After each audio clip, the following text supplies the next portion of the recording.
Welcome back. Let's consider now our third Roosevelt, Eleanor. Anna Eleanor Roosevelt was born in New York City on October 11, 1884.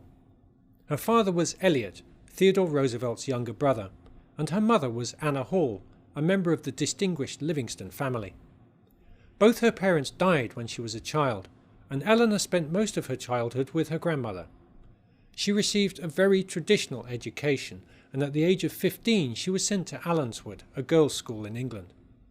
She learned to speak French fluently, and gained the social skills and self-confidence that she employed, once back in New York at age 18, in social service work and small-scale political activities. Soon, however, as the contemporary etiquette prescribed, she gave up her public activities for family concerns and her husband's political career, although she did volunteer for the American Red Cross when the United States entered World War I.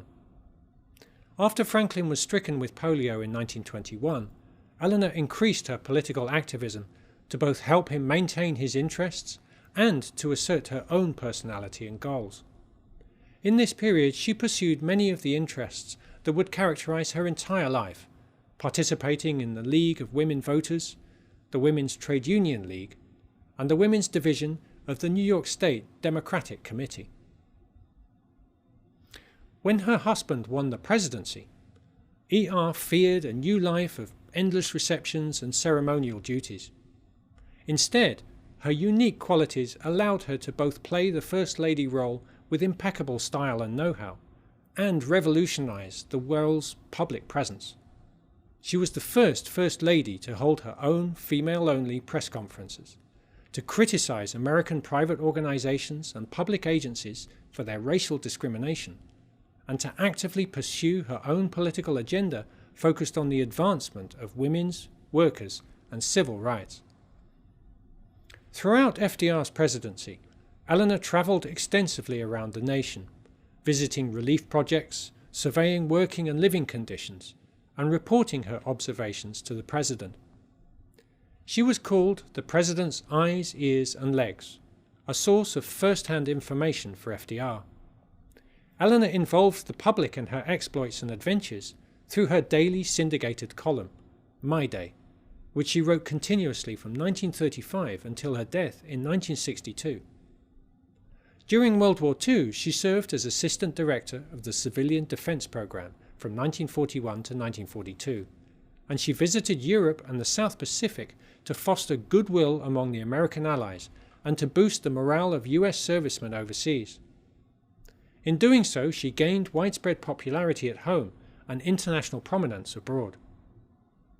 After FDR's death in April 1945, despite some initial doubts, she continued to be an active public figure. President Truman appointed her to represent the United States in the United Nations General Assembly, where she served as chair of the Human Rights Commission and worked tirelessly to draft the Universal Declaration of Human Rights. In her opinion, the UN represented the best guarantee of world peace and stability. She thought the UN mission to be so important that, as she put it in 1954, the mobilization of world opinion and methods of negotiation should be developed and used by every nation in order to strengthen the United Nations. She worked tirelessly to enhance multilateral diplomacy, to solve the European refugee crisis, and to fight poverty and starvation, and above all, to improve global educational standards. At home, she worked very hard to keep the reforming spirit of FDR's New Deal alive.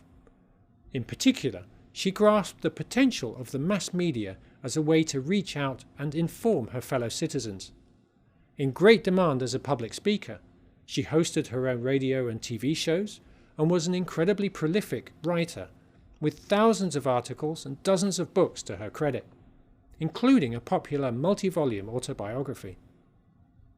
Nobody was surprised when President Kennedy reappointed her to the United States delegation to the United Nations in 1961, even though she was aged 77.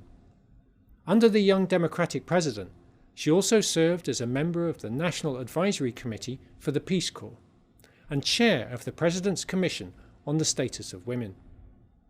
Her unceasing lifelong commitment to human rights induced Harry Truman to refer to her as the First Lady of the World at her funeral in November 1962.